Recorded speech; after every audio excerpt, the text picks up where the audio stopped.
Welcome, everyone. We are just starting tonight to visit with Denise Druce. Denise is a fitness wellness expert and a public speaker and many, many other things. I had a list of about 20 things I could go on and tell you all the things that she does to help with that. She's a community health. What is your master's? Community health? Public health masters. Okay. Yeah, MPH. Okay. So that's where she gets a lot of her education, her formal education, but then all of her experience in life is what she's coming with. And to talk to us today about body image, about how we see ourselves and how that affects our lives, and particularly our physical selves, our physical bodies. And she works with so many people, so many different people for women, men and women, for people who are also in the business of working with others and encouraging others and building their self-image. So she's a trainer for the trainers. And so some of the things that she'll teach us are some of the things that she teaches her yoga teachers and trainers. So I'm going to stream this to our Facebook group now.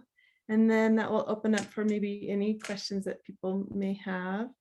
I'll log in on my phone too, just to make sure I don't miss anything here. Let's see if I can get this her. Should have had it going already. I learned today from the master Google that because I'm getting ready to start doing these Facebook Lives, and that if you have it on your computer, you can have both screens up. You just have to mute the Facebook and then you don't get that delay. Oh, okay. So you can see both on your computer. It'll split your screen, but if you just mute the Facebook, then you won't hear that delay. Oh, okay. Let's do that. Let's try it. We'll give it a try. I'm trying to think if Google says it is true. Okay, on Google, whatever Google says, it's got to be true, right?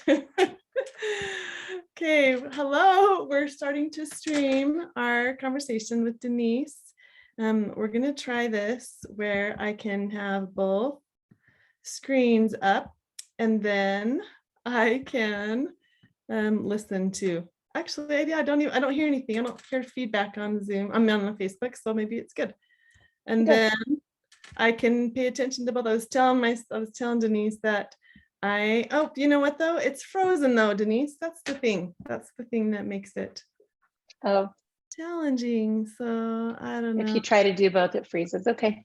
Maybe that's what it's doing. Anyway, so I'll just shut that one down, but I am gonna log in from my phone.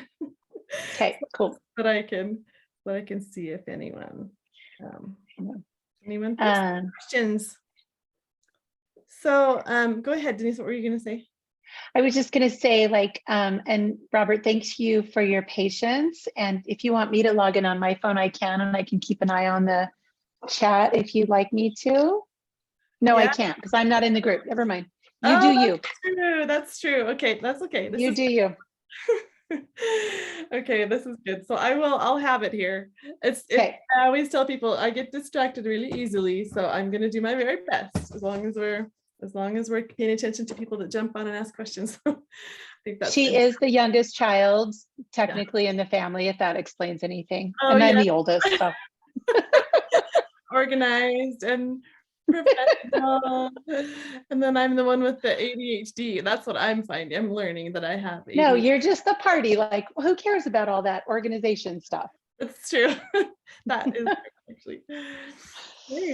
So if you want to jump in on our conversation, you are welcome to. I put in the comment, I put the link for our Zoom call if you want to jump on with us. We would just ask that you turn off your camera. We just have one person right now in there. And if you want to turn off your camera, you can jump in and we'll have our conversation, and then we'll open up for Q&A at the end. And you can turn on your cameras and we can have a little chat. But if you are on our call, you can also throw in questions in the chat or comments. That's a good way too. I will check both places. So, okay, now all the logistics are over with. Let's get to the fun part. So this is my sister, Denise Druce, And I just have to tell you, just because she's my sister, I mean, that's awesome. That's a bonus for me.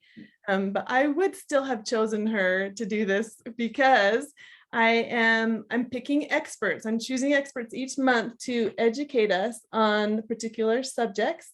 And I actually have a handful of experts right now who are waiting to do this. So I'm not short of people that would be willing to do this, but I think that Denise is the perfect one for this topic. So that's why I chose her today.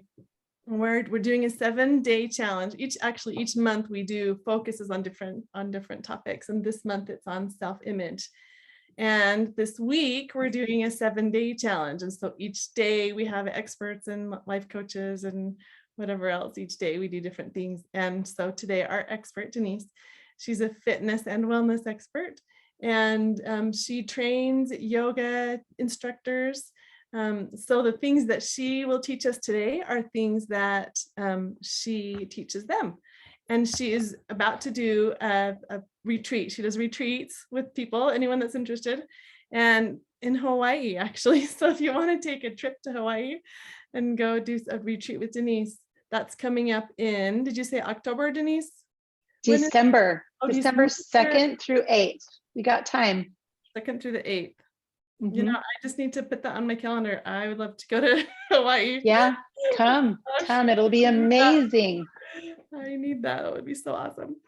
So this specifically today, we are focusing on how we see ourselves, our physical selves. There's all different parts of us that we come to accept, and hopefully we come to accept and love and adore and appreciate. But it's our physical bodies today that Denise will talk to us about, and what kind of an impact that makes in all of our lives, how we see ourselves. And so I'm just going to turn all the time over to Denise. And if anyone has comments or questions, we'll bring it up to her. And if you want to jump in, you're more than welcome. We would love to have as many people that want to jump in with us that want to do that. So take it away. Okay. All right, cool. So thank you everyone who's joining us live and joining us on the replay of this. It's such an important topic and it's very near and dear to my heart.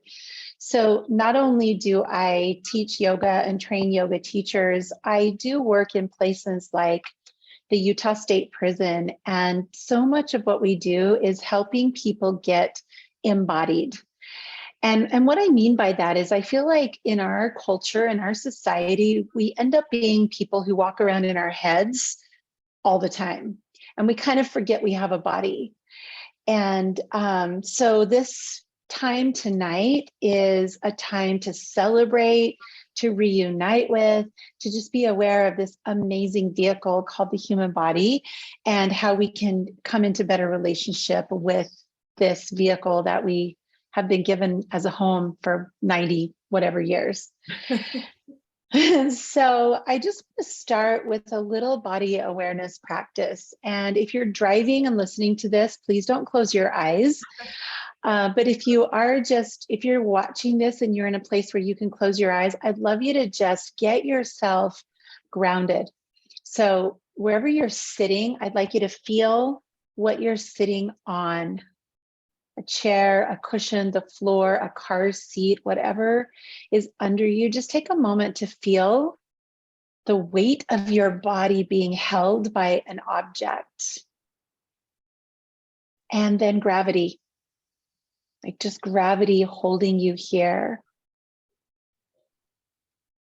Take a few deep breaths. And let your attention go to where you feel breath. So do you feel your chest rising and falling? Do you feel your belly expanding and contracting? As you take a deep breath, can you feel your armpits kind of like moving outward? Your upper back? Where do you feel breath moving in your body?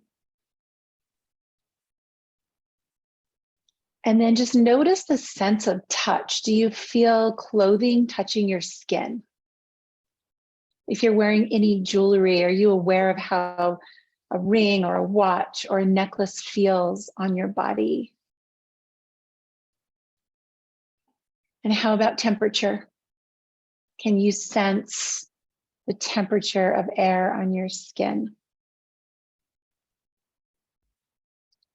So as you feel this body, as you're aware of this body exactly as it is in this moment, as we have this conversation, we're literally sitting in the last day of summer of 2022. And tomorrow, the autumn equinox, tomorrow's the first day of autumn. So we're in this stage of transition. We're literally transitioning from warmer to cooler, from green to orange and yellow and red, from longer days to shorter days. We're in transition. And so how does your body feel right now in this moment of transition? How does change feel to you as you look back at summer and look forward to autumn? And you sit right here in the middle. Just notice how that feels. So I want to start us with a short poem, and please know that this poem uses the feminine pronouns, but you can easily change this to him instead of her if you identify with different pronouns. This is called Soul Erosion. Like a sword in a sheath, her brilliance stays dormant. Like a bow in a quiver, her power stays invisible. Like a pea in a pod, her worth stays small. Like a trapped animal in a cage, she awaits permission to be freed. Like a butterfly in formation, she will only emerge when her old skin dies. And that's what's happening, my friends, in nature right now. Nature's old skin is in the process of decay. Trees are in the process of letting go of leaves, and those leaves have not known the beauty of flight. And any minute now, those leaves get to let go of what's holding them, and they get to feel the freedom of flight. And then the tree gets to feel this shedding of an old season. So I just want to start us out that way with like this idea that our body responds to seasons. And right now, like today, when you listen to this, it might be the perfect time to shed, to release old beliefs about your body.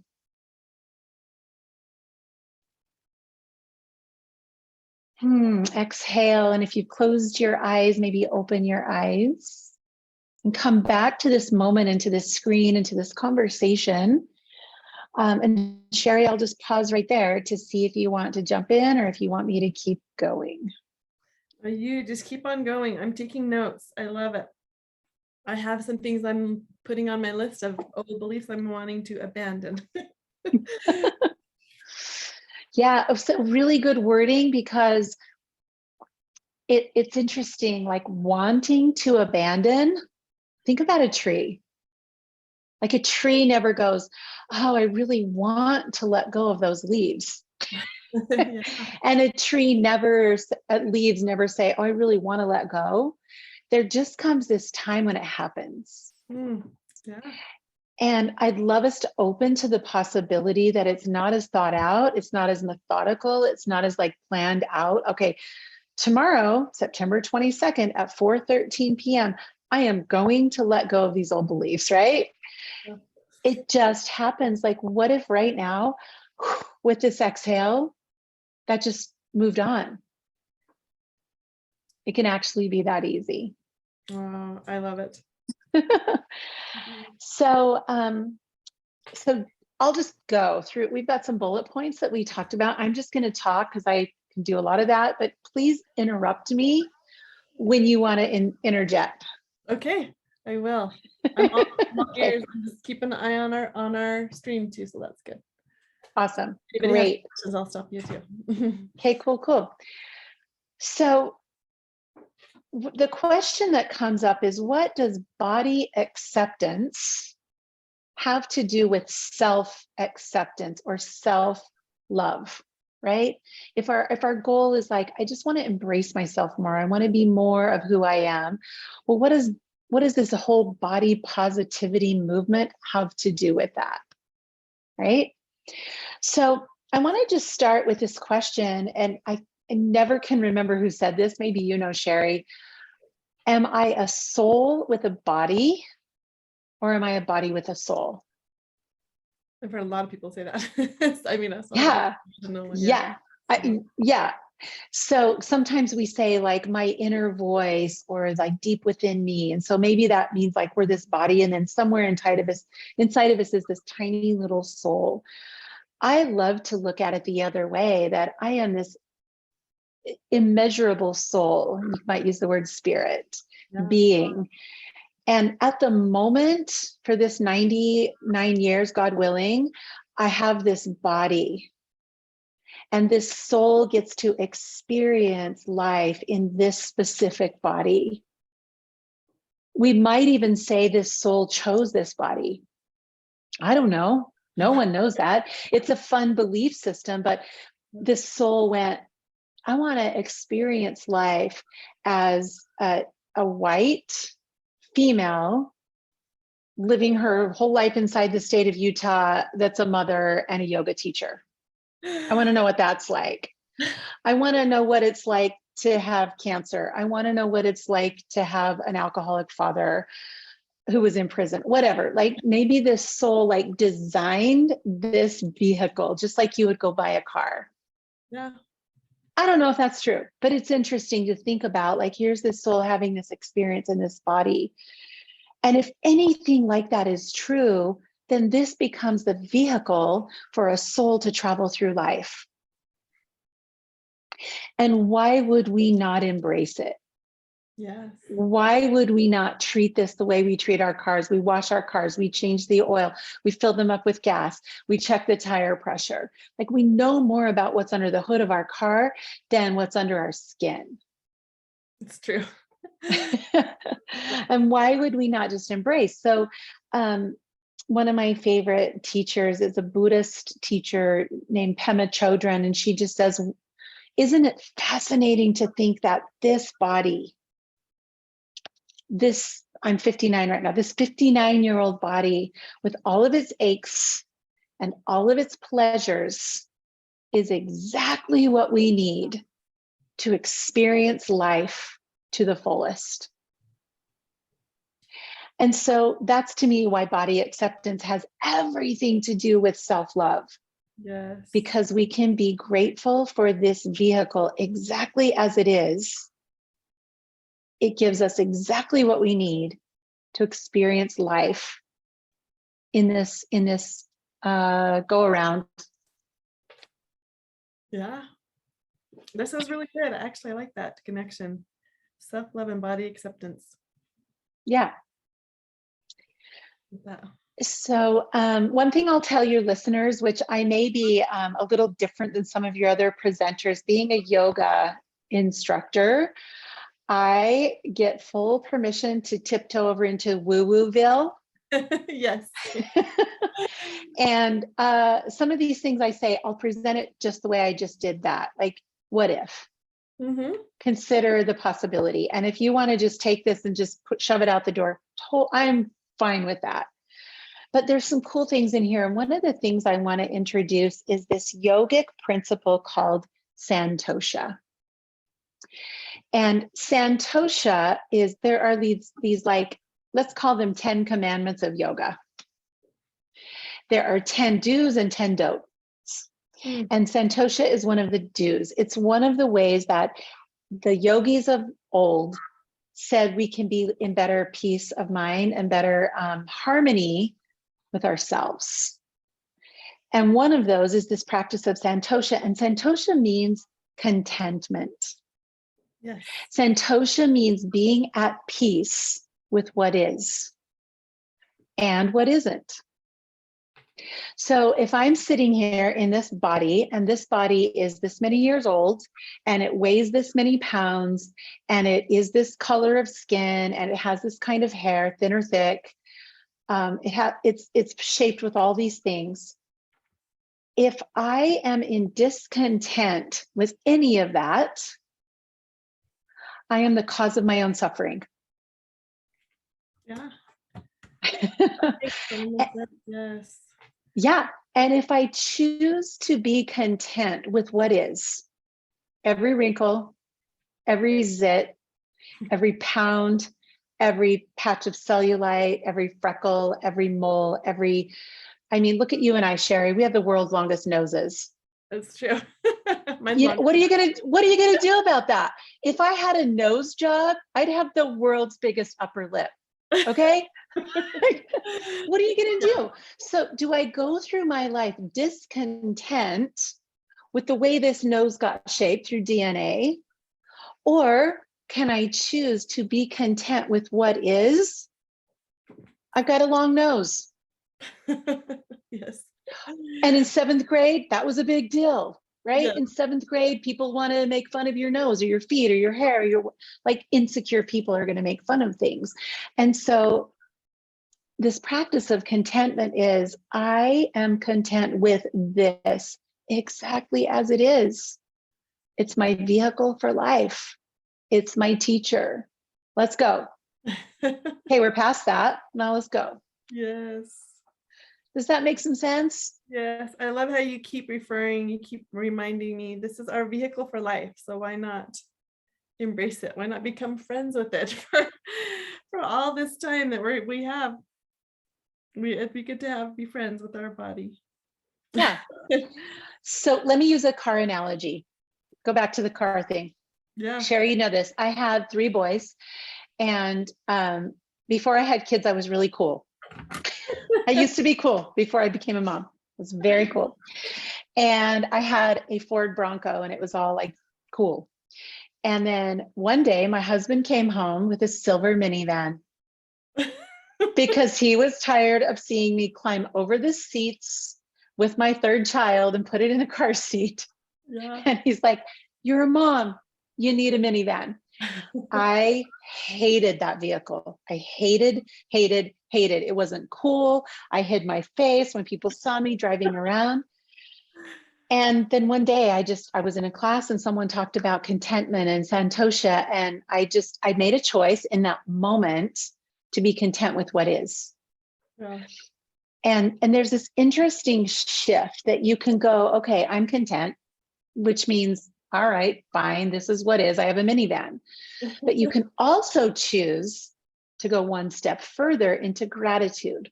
Mm. And so I played that game with my head. And you guys know, like, it's all a big made up story. Everything is a big made up story, whether you love your body or hate it, it's a story. So I can hate my minivan or love my minivan. So I went, okay, I am so grateful to have a vehicle that I don't have to climb over the seat to put my kid in the back seat.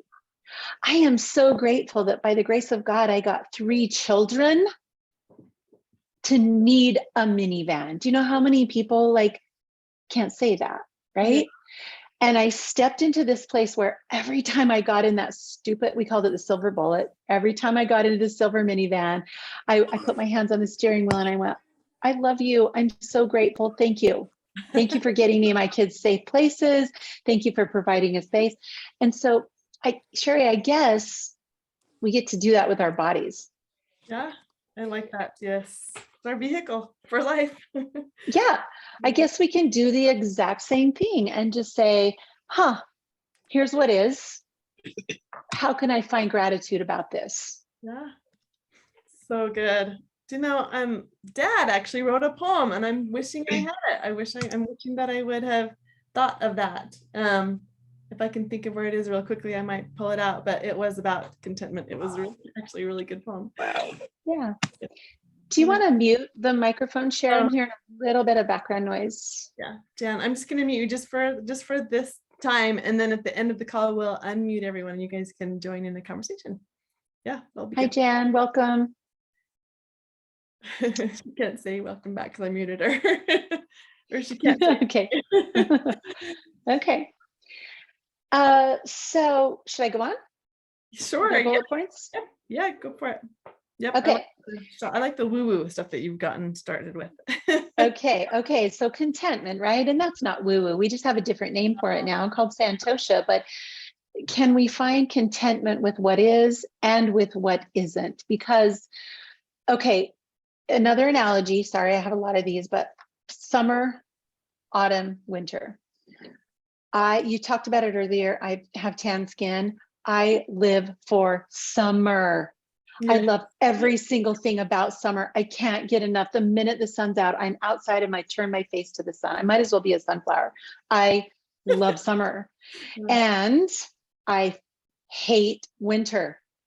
I hate winter. And I've lived in Utah all my life. So go ask why I still live in Utah. But winter's inevitable, right? Yeah. And there's this beautiful season in between those two places. Like arguably the best of all seasons, right? Cool nights, cool mornings, beautiful like sunflowers, tomatoes on the vine. You could go on for days, sweaters, candles, all the things about autumn, right? Yeah. So here is me living in discontent. I love summer so much. I'm so sad that summer's almost over. I'm just clinging to summer, much like I might cling to my 25-year-old body before kids when I was cool and perfect, right? Yeah. Okay. Why? Because I'm looking forward at winter and I hate winter and I hate cold and I hate shoveling my driveway. And guess what's happening? I am missing out on this beautiful season called autumn because I'm clinging to the past and resisting the future, right? And so that's contentment. Like Santosha says, be here now. Yes. It's not snowing. There's no snow to shovel. And Yeah. it's not 105 degrees. Like, be here now. Yeah. And that's exactly what contentment Santosha is asking us to do with our bodies. This is a 59-year-old body. It's not 90 and it's not 40, right? It's here now. What can you love about this? Yeah. Right? Yeah. Good. I do that same thing. That's like me wearing my flip-flops as long as I can and my shorts, even when it's snowing. I just want to hang on to summer. And people think I'm crazy because they're like, well, it's not summer anymore. So you might need to accept the fact. But yeah. Yeah. And so we are in disagreement with what is. Yes. And the yogis would teach that when we're in disagreement with what is, we're miserable. Miserable. We Yeah. suffer. Yeah. And when we are in agreement, when we are in the moment, whatever the moment is, we can find joy. Yeah. Just simply being present to what is. Yeah. Yeah. Well, I was just reading a comment from Jan. She's just was saying, hello, lady. Okay, cool. Listen. So let's go further in the woo-woo since you're enjoying that. And I noticed you wrote about the chakras and stuff. That's what I'm interested too in and about that kind of stuff. okay, so this could be a whole conversation. We could go for days on these energy centers of the body. To Westernize it, these are just nerve bundles up and down the spine. There are 7 places where there is more nerve conduction, kind of like I-80 meets I-15 in Salt Lake City. Like it's just a big spaghetti bowl of freeway. Same thing in our bodies. And there are 7 places where there's more electrical activity because we're just electrical conductors. Our bodies are, right? And so yoga comes along and says each of these 7 centers of our body are really meaningful. And they can inform us about our bodies. The yogic teaching is that each of these centers formed at a specific time in our lives. So the root chakra, we'll just go through the 7 and I'll go super quick. I'll just give like macro details. The root chakra is at the base of the spine. It's believed that this formed when we were conceived through about our first year of life. And this root chakra those nerves feed our pelvic floor, our legs, and our feet. So in Ayurvedic medicine and Eastern medicine, if you had a knee problem, before they cut or prescribe, they would say, let's take a look at what's going on with that nerve bundle at the base of your spine. And they would give it emotional meaning. Oh, wow. So the root is tied to security, safety, financial security, a feeling of stability, like I can stand on my own 2 feet. I'm safe here. And that makes a lot of sense to me because from conception to age 1, weren't we supposed to get all of those messages? Yes. Yeah. Yeah. And then the other question is, did we? And most of us would say, I don't know that I was born into like the perfect, like stable situation. Maybe there was some chaos going on around me. And then might answer some questions. Interesting. Yeah. We could dive into that for days. For days, yeah. So that's our root. Here's the good news. It's never too late to go back and like do the work and re-establish that sense in ourselves, like I am safe, I am stable, I can take care of myself, I can create solid boundaries, right? We can do that as adults. That's great. Therapists can help us do that. I love it. I wonder, so now I'm wondering if that has anything to do with, we don't need to talk about this too much, but just a side note. I just wonder if that has anything to do with my at one point in my life, my instability and how I've had to have the fusion because I was so unstable in my lower back.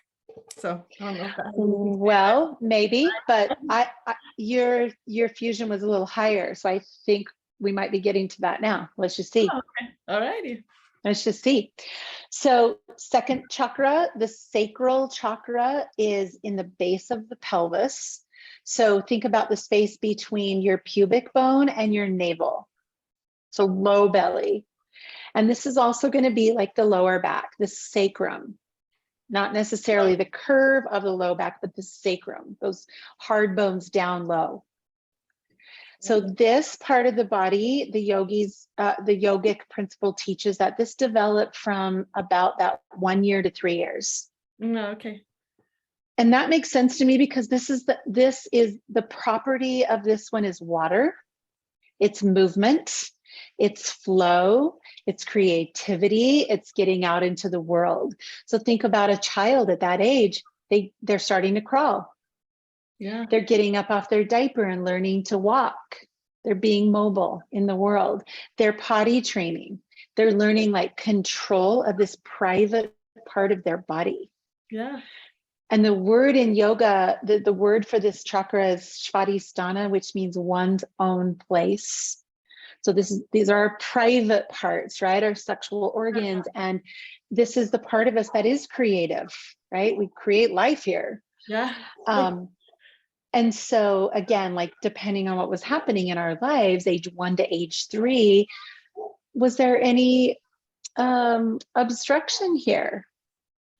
You know, so anyone who has undergone sexual abuse or trauma might very well be like kind of stuck, have an inability to move through life with freedom and grace, have a restriction around like an inhibition around dancing and expressing ourselves like in that way, inhibition around intimacy. Like there's a lot there. There's a lot of stuff there emotionally that we could really unpack, but that's just kind of a teaser, right? A taste. I love that. Yeah. I love that it's all connected to emotions, the energy and emotion and physical. Yeah. And Sherry, I know you love psychology. So if you look at Prochaska's stages of change, Erickson's stages of development, they're all the same. They're all the same. And it makes me curious if those psychologists had some knowledge about ancient yogic wisdom and Eastern traditions, because they're so parallel, right? A kid has to feel safe before they can have self-expression, right?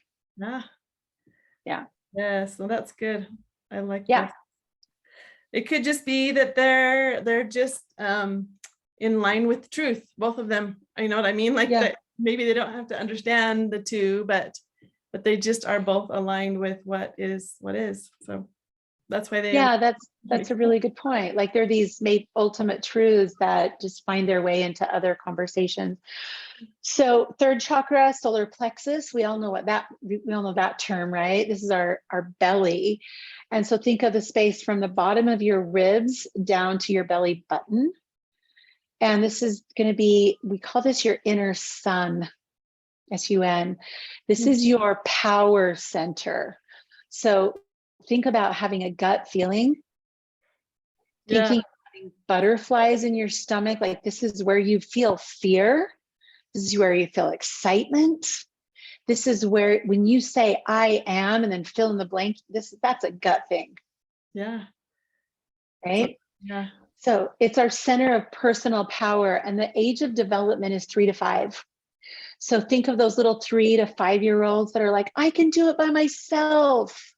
And they scream no in your face. No, I don't want that. Like that's a little person trying to like, come on, I got some power here. Some gut. Yes. That's awesome. Yeah. Yeah. Yeah. So 3 to 5, were you able to express yourself powerfully, or were you in a world where you were kind of, I think of like myself as a parent, I'm such a freak about messes, and I had 3 boys. So they would be in their high chair and they'd want to just like draw in their food and make a mess. And I would like wipe up between every bite. Yes. And like, was I stifling expression? For a 3 or 5-year-old that just wanted to like make a mess and express themselves, right? But then Yeah. they went to Aunt Sherry and they got to make mess. That was good. That's right. Thank goodness for Aunt Sherry. Okay, moving up, heart chakra. Heart, we all know about that, right? This heart place. And if you're listening right now and you just want to put your hand or hands on your heart, oh, it's such a tender place, right? It's our place of truth. And, stage of development 5 to 8, this is what developed when we were leaving the house and going out into the world and making social connections. So we started to make more friends out of the house. We started to have more adults who were authority figures in our lives. There were more rules, like social engagement, stand in line, take your turn. Don't that hurt somebody when you do that. Share your toys, wait, and so listen, like raise your hand, all of that stuff. We were learning how to engage socially. And so that's like flowing out, but it's also flowing in. So are we free from age 5 to 8? Did we have free expression socially? Are we free to give? Are we free to receive love, and compassion, and human connection? Yeah. Yeah. So now we're getting closer to these whole body image things. So the throat chakra. So this develops somewhere in those pre-adolescent ages, 8 to about 12, when we're really learning to speak our mind. And this is where we start to perhaps disagree with our parents, right? We form our own opinions. We argue. We have a little power struggles here. Yeah, this is where we like find our voice. And most of us in our society, this gets stuffed down right away because that's not appropriate. You can't be a rebel. You can't be argumentative. Sit in junior high and listen. Are you kidding? We can't do that. We can't listen and learn. Like there's so much going on right here that it's almost like a time bomb. But most of us were in situations where we did not get to express our truth. Yes. Yeah. So for me, Sherry, maybe we've talked about this before. We come from a similar background, but when I started learning about these woo-woo things, these energy centers, I realized a lot of my physical problems happen right here. So like hypothyroid, laryngitis all the time, lots of dental problems, a cancerous tumor removed right here, like all this stuff And I started looking at like okay, between 7 and 12, what was happening and how was my voice stifled? Yeah. And of course, like that's when our dad went to prison, when our parents went through divorce. There was a lot going on in our life. And as the oldest child, my job was to go out into the world and put on a smile and like, it's all good. Yes. That was a lie. Well, So I believe that things like built up here like hair in a drain. And my body started like showing me signs like, no, you got to pay attention. You got to speak your truth. Something's getting clogged up here. So it's just an example of how we can find these things happening in our bodies. Our body speaks our mind. The body keeps the score. yeah. When we figure that out, we can start to break through these barriers. Our body's just trying to teach us what's up. So you made me think of that book, Our Body Keeps the Score. Does it talk about all this stuff? Does it talk about the chakras? 100%. Yes, it does. That book. I think we need to read that book. Yeah, you might want to put that in the chat or in the show notes. Bessel van der Kolk, The Body Keeps the Score. It's a hard read. It's pretty scientific and deep. So good. So good. That would be a good one for book club, because the deep intellectual conversations. Okay. 100. Yes, so much. Okay, two more. The third eye, it's sixth chakra. This is our center of intuition, knowledge, wisdom. So if you're sitting and seeking an answer to a question, like a deep life question, should I do this or should I do this? If you're talking a bunch of words, that's just a thinking brain. But if you are receiving divine wisdom, that really comes without words, right? You just know truth. Yeah. You're guided in a direction. And to me, that's the language of third eye. That's the language of this wisdom center. It's our connection with truth. Like we just know that to be true. And it doesn't have a lot of like argumentative, like, well, what if this? Well, what if that? Well, maybe this, well, maybe that. No, all that goes away. And you get goosebumps from head to toe and you know what's true. Yes. And that's that intuition. Yeah, that's that intuition. And then the seventh chakra is known as our spiritual connection. In yoga, it's presented as a crown or like a 1,000-petaled lotus. This is the part of us that knows beyond the shadow of a doubt that we are a soul that's temporarily having a physical experience. And we are connected to each other. We're brothers and sisters, and we are part of something much bigger than this little concern right now called human body. You have age stages for the third eye and the spiritual connection also, you know? Those? Yeah. So this is where we kind of have to peel off and go Denise's opinion and yoga's opinion. Oh, that's okay. The author that I respect greatly is Anna Dea Judith. And Anna Dea Judith has written a lot of books about chakras, and she would say that this is adolescence, that we develop our sense of intuition while we're adolescents, and that this spiritual connection is all of life. Like for our whole life, we're going to be working on developing that, right? I personally believe, this is just me, that I'm going to take it one step further, that this intuition, we're going to take the rest of our life to develop this, to work on trusting our own intuition and discerning what's true and not true. I think that takes a lifetime. I'm 59 years old. I'm still working on it. It didn't happen in my adolescent years. And so then to me, what that would mean is this spiritual connection we work on through several lives. I'm just going to be careful about that. So some people might believe that means a pre-existence, human life, and after this life. And others might believe many lives, like reincarnation. Whatever it is, there's more than this. Something happened before this, there's this, and then there's something after this. And that's what I think is spiritual development. It's going to take us a lot longer than 90 years to be evolved spiritual beings. Yes, I agree with that. That we'll be developing for all, all of Yeah, like eternity. eternity, right? Yes, yeah. Yeah. Yeah. So that's the way I say it. But, other yogis would disagree with that and call it something else. But Yeah, anyway, that's how I see it. I think it's fascinating. yes, it is. This is good stuff.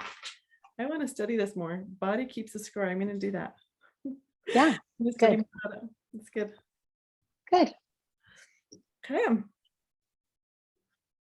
7 centimeters. So, Anyone have any questions, by the way? I need to check in and see if there are any questions. Nope, not so far. So if anyone has any comments or questions, we probably should guide them in answering any questions if you have any, if you want them to answer any.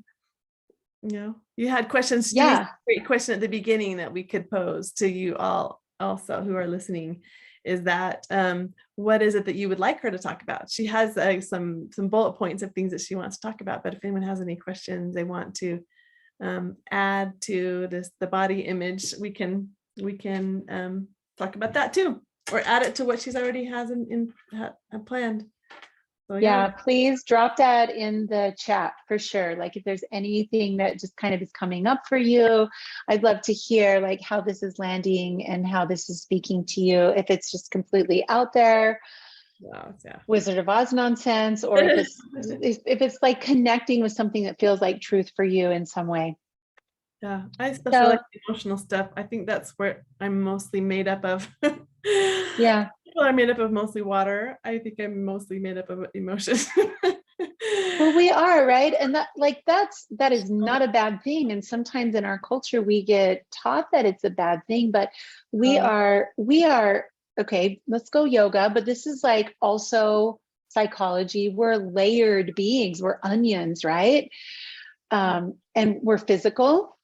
We have tangible physical bones, tissue, blood, water, all the things, right? We're physical, but we're also energetic.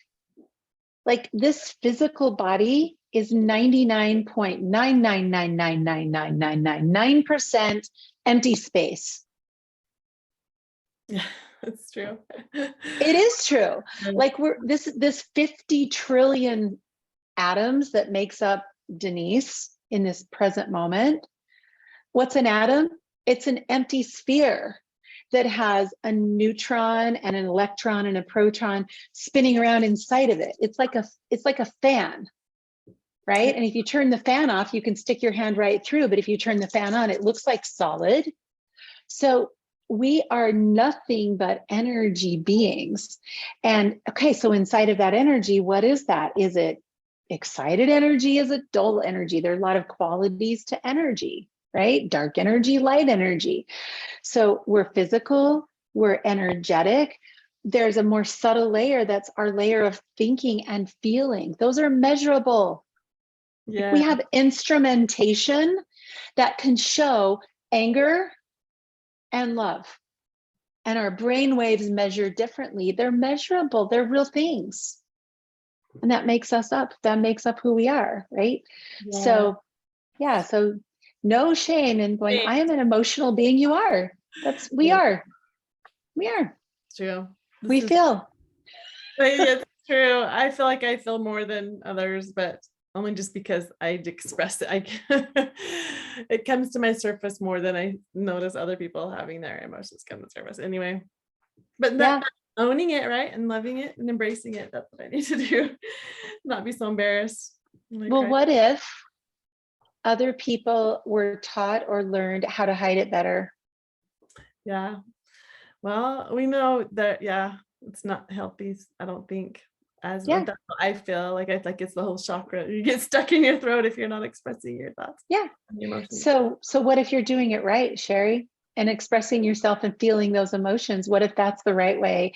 And society has taught us like stuff those down, hide those, control those. That's the way to be. What if you're doing it right? For me, I'm doing it right for me. Yeah, that makes sense. Yeah. So let's jump to how to come into better relationship with ourselves and our bodies. Denise, we have a comment. So I'm going to Okay. just real quick. Absolutely.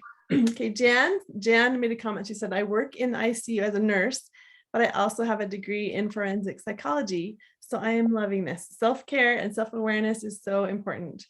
Are we able to go back and re-listen? I would love to take notes. Unfortunately, I'm doing patient care and listening at the same time. Yes, Jan, I'll for sure give you a link to the recording that you're asking for. So that's good. So she's loving it. She's relating to it as a And nurse. Jan, God bless you for what you're doing in the ICU and for those people you're taking care of. And thank you for like listening in between people. Go love on those people and listen later and take notes. And Sherry will also give you my contact information. So I'd love to be in touch with you and help you find some more resources. Yeah. So important in your work. I love it. Thank you. Okay, so let's go to how, right? Okay, so we realize there's a disconnect between mind and body, between here's this vehicle that I live in, and I'm having a really hard time completely embracing and loving what is. So how do I do that? I believe that the best way to change anything is starting with our thinking. And what's interesting, Sherry, when you look at yogic theory, they don't separate emotions and thoughts. They're the same thing. Yeah. So we think what we feel and we feel what we think in yogic terms. In the West, we kind of separate those things. And it's hard for me to understand, do thoughts lead to feelings or do feelings lead to thoughts? And both, I think both are true. And so I do kind of lean towards putting them all together in one little jar. Yeah. And so let's just play the game for a minute that our thoughts and feelings shape our experience in life. And who's in charge of those thoughts? Well, we are. Absolutely, 1000%. We're the only ones yet. We're the only ones. But until we realize that, everyone else is in charge. It's true. From an early age, this is where you need to bring Caitlin in here. I can go grab her. If you want to bring your 11-year-old in on this conversation, I want every 11-year-old on the planet to understand this. So we go into our lives highly influenced by other people. We have no choice, right? There are parents, there are siblings, there are teachers, there are the people in charge. And so we go through life with this layer of influence. And we believe it. We believe it to be true because our mom said it, because our brother said it, because our teacher said it. It must be true. Okay. So I'm going to use another example. Who remembers when you were 10 or 11 or 12 years old and your body started changing because you were at the very beginning of puberty? Does anybody remember that? Caitlin has the covers over her head right now. Okay, good. Yep, okay, yeah. Okay, it was the most excruciatingly painful time in all of our lives because it's so uncertain. So I distinctly remember I was 12 years old. I was walking down the hall. I was probably 92 pounds and already at the height that I am right now, which is 5'7". And my feet and my hands had grown, but the rest of my body had not. Yep. And I'm walking down the hall and Rodney Kwijakinski, bless his heart, said, Denise, you got some big feet. Oh no. So my feet were size 9.5 already at age 12, and the rest of my body hadn't caught up. I was mortified because whatever Rodney Kwijakinski said must have been true.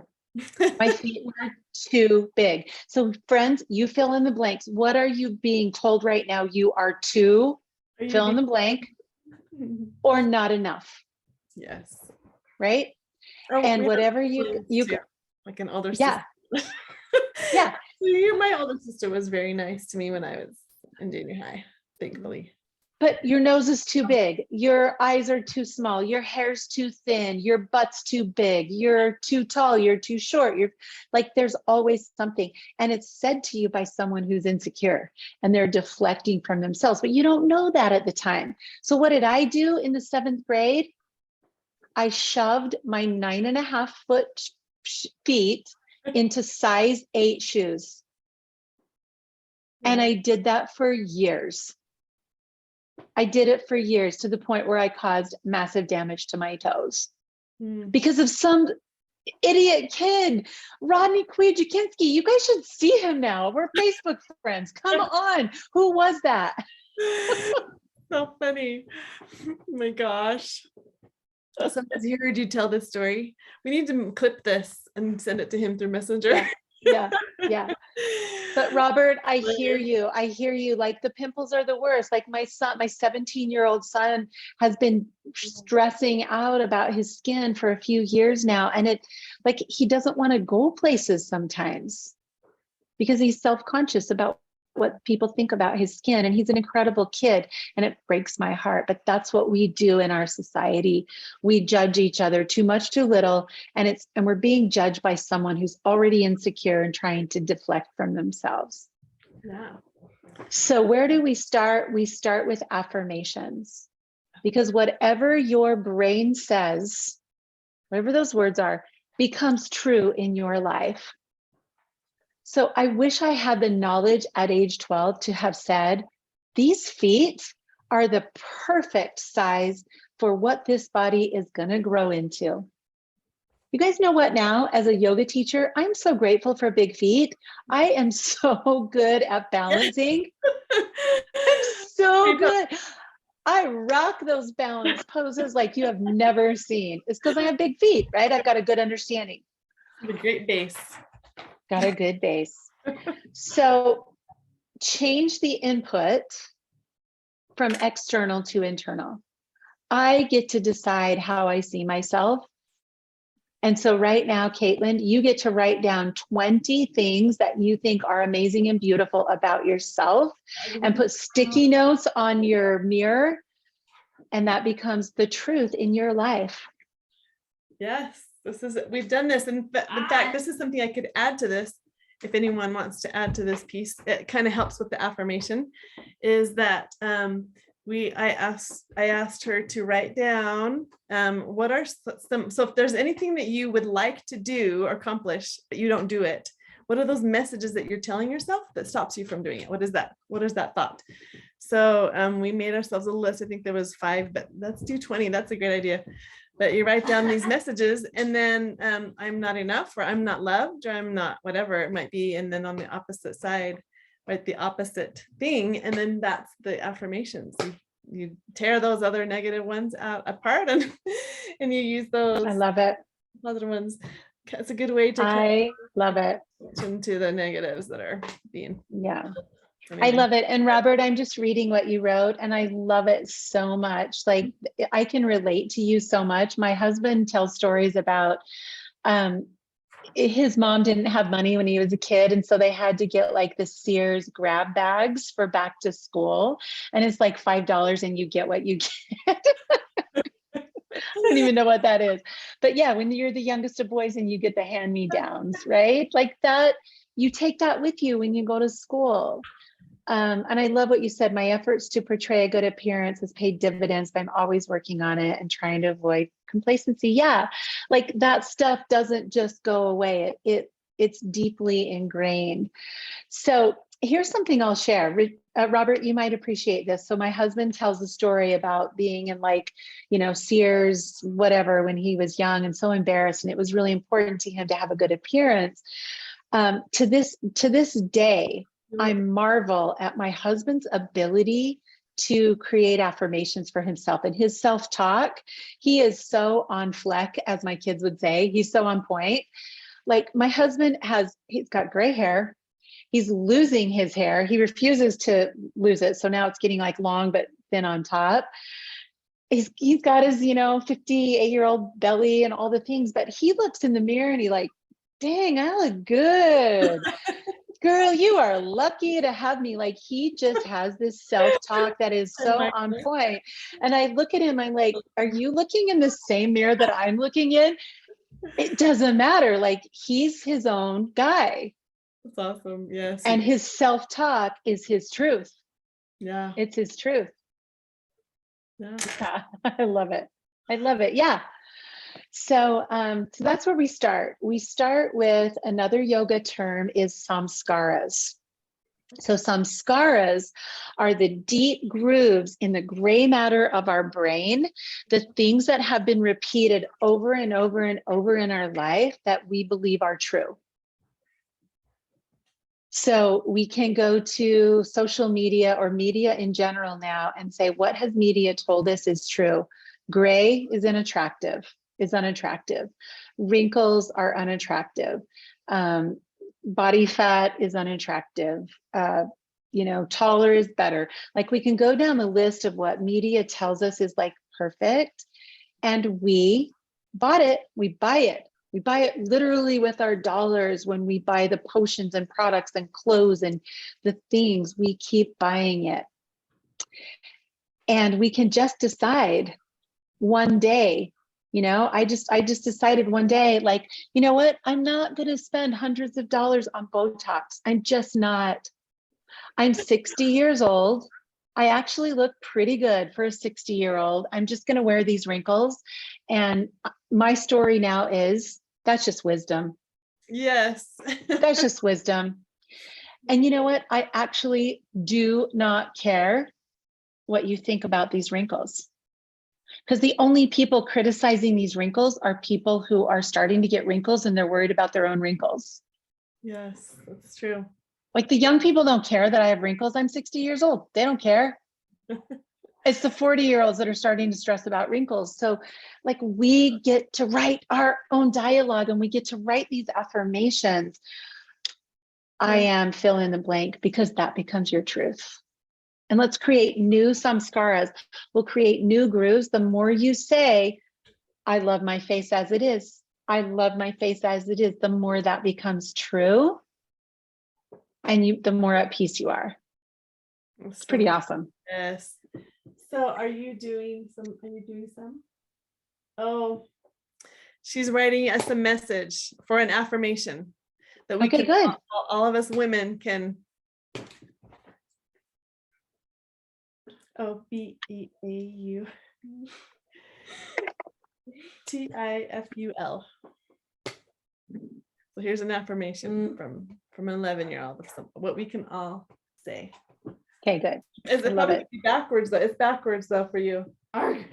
You don't need makeup to be beautiful is her affirmation. In the morning, you don't need me. She always tells me that.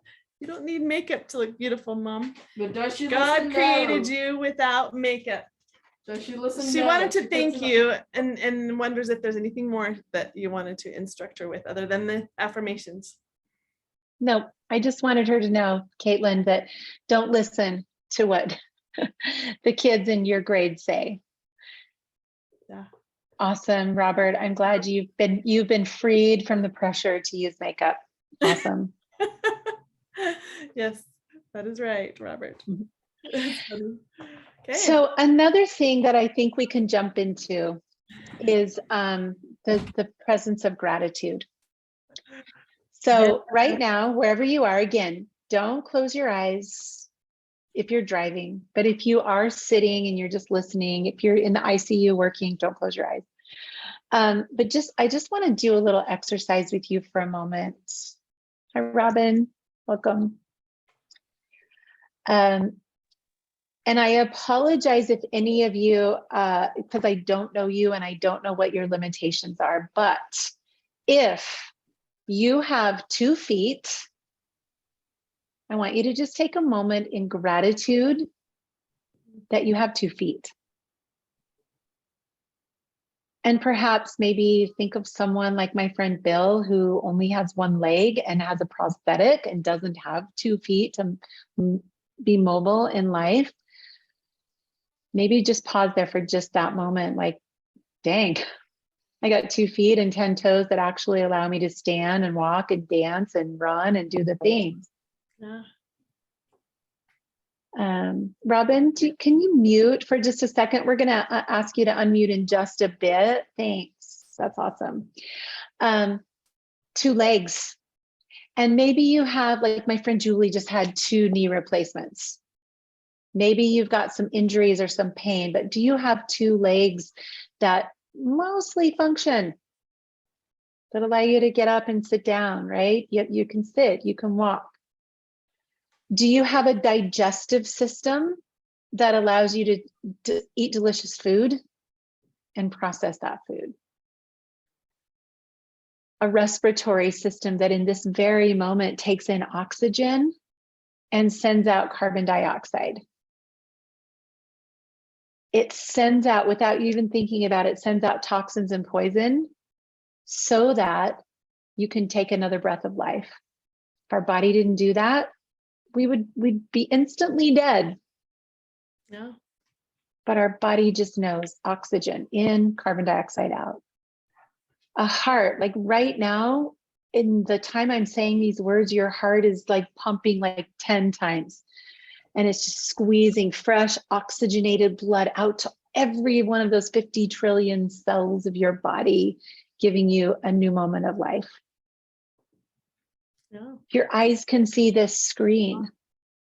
What a gift. You know how many people like don't get to see what you look around your room, see things, hear sound, feel touch at your fingertips.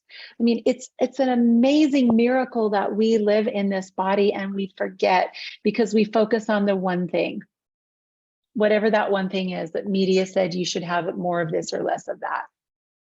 And then we forget to live in this miracle. That's pretty amazing. Like it's a silver minivan and it's amazing.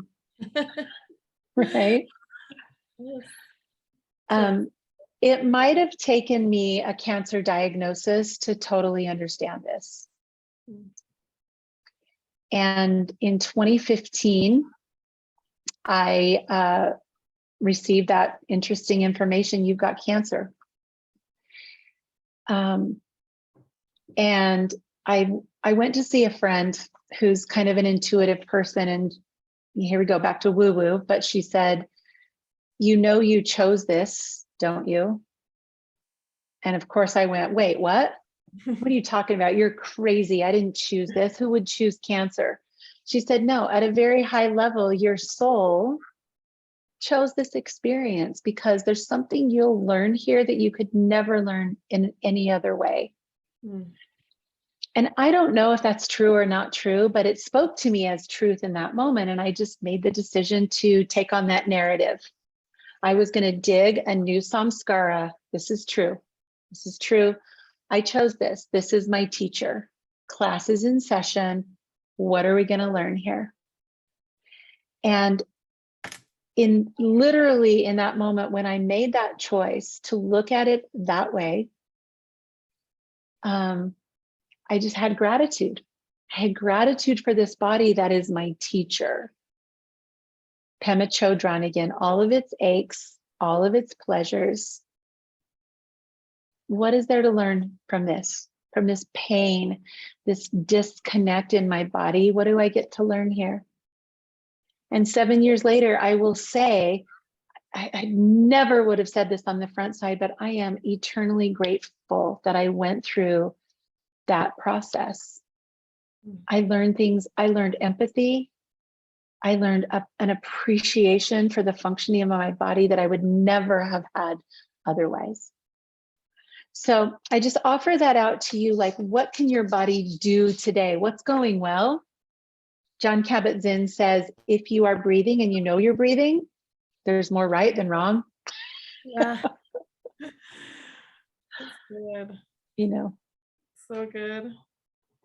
I was curious about that, what you gained from the cancer, because I knew that you were so you just were not going to take any kind of diagnosis for an answer. You were not going to take any of the doctors saying that you're not going to kick this, or I mean, it was from the very beginning you were saying this is just a temporary thing and I don't have to be worried, and you just had all the way through it, you just knew you were going to kick it. And I was curious because I personally think that it was a lot of your faith and your thoughts in that direction that could have definitely helped you through it, more than someone who might say, I'm doomed. Like, this is just my story is, I'm over, it's done.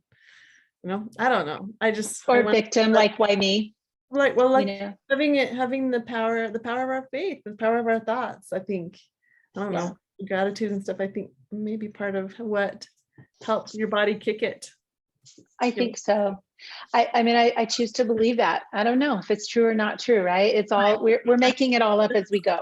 True. That felt like a much more powerful story to me than I'm a victim, why me? I've got 3 little kids. I can't go through this. This is horrible. It just felt like I got to be more in control of my circumstances to the degree that our thoughts can control our experience. So, Sherry, let's give a couple of autumn tools that can help people take care of themselves. Yeah. Okay. Yeah. All right. So a couple things you can do right away. So let's start with those affirmations. Everybody get your sticky notes out, start writing those affirmations about your body and your health. Plaster those everywhere you can and start just saying those. You're creating new samskaras in your brain that become truth for you. And your words are more powerful than other people's words. So just take that on today, affirmations. One thing that's really, really helpful as we change seasons right now is to wake with the sun and go to sleep with the sun. So as we head into winter, we actually do need more sleep. Look at nature. Look at hibernating animals. Like, we do need more downtime. So right now in the Western Hemisphere, I live in Utah, the sun's coming up about 7 a.m. Like, can you wake up and literally watch the sun come up? And when the sun goes down, can you start to close down your day? That's one way that we can really live in harmony in our body with the change of seasons. Take a few minutes first thing in the morning to get your mind right. So rather than grabbing that phone first thing and checking the socials and the emails and whatnot, like, can you take 5, 10, even 15 minutes first thing in the morning to meditate, pray, rest, study, just breathe, and kind of like be in your body? I'll do a little plug right here. I'm starting a 5-day challenge starting on Thursday morning at 7 a.m. I'm going to go live on Facebook every morning for 5 days. We're going to do a little bit of movement, and literally, I mean movement like this, right? A little stretching, nothing big, a little breathing, and a little meditation to help us start our days in sync with the season. So that starts on Thursday morning. Sherry can link that into the show notes. And then change up your social, change up who you follow. Follow people like the Birds Papaya. Stop following supermodels. Yeah. Start following real people. The Birds Papaya is so great. She's the most beautiful woman. She's a model who has 3 children and gained 50 pounds having those children. And every post shows her cellulite. It shows her belly. It shows her larger body and her husband dipping her and her like, oh, I feel self-conscious. I used to weigh less. She's so real. Like, follow real people on social media and get out of the junk, which is not real. It's not real. We're all posting our best day, our best self, and filters. Stop it. Start following real people on social. Finally, your big self, soul, spirit, fill in the blank, however you like to describe that, wants your little self, body, physical body, to be happy. And there's a difference. Big self is like this loving parent looking down at little self going, oh, honey, there you go again. You're judging yourself. That negative self-talk. Honey, you're amazing. You're perfect. You're beautiful just the way you are. Stop it. Stop being so hard on yourself. Your big self, your soul is looking at your big self is going, come on, look, that's my home you're talking about. And I'm perfectly comfortable here. Stop it. Be kind. Yes. Be This is so kind to cool. yourself. I like that. The big self and the little self. Yeah. It's a good way to look at it, because the big self is the one, there are two parts of us for sure, usually in conflict with each other. The big self wanting us to do better and do the the right thing, and the little self that's trying to keep us whining and comfortable and negative. Yeah. And you know what I want to do? I want to make a difference in the 90, whatever, God willing, years that I'm on this earth. I want to be an elevator. Yes. I want to lift people up. I want to make sure this conversation we're having right now, I hope with every fiber of my being that you leave better than you came. And that's not little self-work. Yes. Little self is over here worried about what you think about me, these wrinkles, this whatever. Like little self can't do big work. Little self eats and poops and sleeps and makes things on a production line. Big self makes a difference in the lives of others. And that, folks, that's why we're here. That's why you came here. That's why you're listening. That's why you're watching. You want to make a difference in the world. And you can only do that when you step out of the skin of little self and self-judgment and like listen to that big self who really has everything you need to make a difference in the lives of others. Yeah. That's it. I want to leave it there. Oh, that's a good place to end. I was making sure, checking out to see that there's any other comments or questions. No questions. And the three of you that are on the call, you are welcome to unmute yourselves or turn your cameras on if you have any comments or anything you want to add. That is a good place to end. But we can keep going if anyone has any other questions for Denise. I did mention at the beginning, but all of you were not here.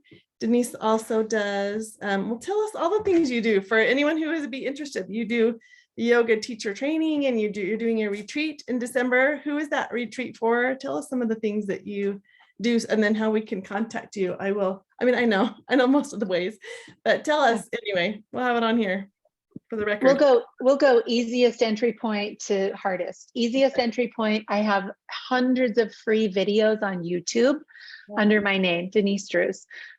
Yoga, indoor cycling, fitness, they're all free. They're all on my channel. Go to YouTube and search my name and you'll find them. I also do virtual classes every Monday and Wednesday at 10 a.m. Mountain Time. Those are free or by donation, and I'll gladly take $5 or $10 for the class if you can afford that. If not, they're free. Beyond that, I train yoga teachers, and what I'd really love is to invite you to come to Maui with me in December. I'm doing a body love retreat. It's Get Embodied on Maui, and it's a whole week of a conversation just like this one, December 2nd through the 8th on Maui. Sherry will link up all the ways to contact me, and I would love to I'd love to see you on a beautiful Hawaiian island and just help you come back home more deeply in love and grateful for this vehicle called your body. So good. Thank you, Denise. Oh my gosh. I knew that you'd have awesome things to share. I really appreciate you taking time for us to teach us these things. Golden stuff. I love it. Absolutely. Absolutely. I guess I'll throw one more thing in if you don't mind. This weekend, I'm doing a virtual training called Mindful Schools. And it's half day Friday, all day Saturday, all day Sunday for anyone who has an interest in working with young people and helping them do all the things we've been talking about here. Just be more mindful and like secure in their own bodies. So the cost is $379, but we're offering scholarships for anyone that can't or doesn't want to pay that amount. So this is for school teachers, it's for parents, it's for yoga teachers, fitness instructors, anyone that wants to work with kids in the school system. You can work trade. Nice. So instead of paying the tuition, you can teach 12 hours in a school of your choice And that's the compensation, that's all we ask, because I have a nonprofit, and that's all we ask is that you go into schools and serve. That's so good. So tell me again where that starts, or maybe link. You'll have to send me a link or something. I can share more information about that. You said it's starting next week? Friday. Okay, so Thursday you're starting your 5-day challenge. Friday you're starting your mindful school. Yeah. Saturday, she's a busy girl. Yeah. So Thursday on Facebook Live. So Okay, you have to be my friend or follow me on Facebook for those 7 a.m., 5 days in a row. And then I just put my website in there, and you'll find it right there on the front page, Mindful School certification, if that's of interest. You'll also see the Maui retreat. very good. There you go. Thank you. Thanks everyone for joining. That was awesome, Denise. Yeah. Thank you all. Carry on. Be happy, be healthy. Reach out to me if I can support you in any way. Okay, very good. Thank you all. We can. Thank you. Thanks, Robin. Bye.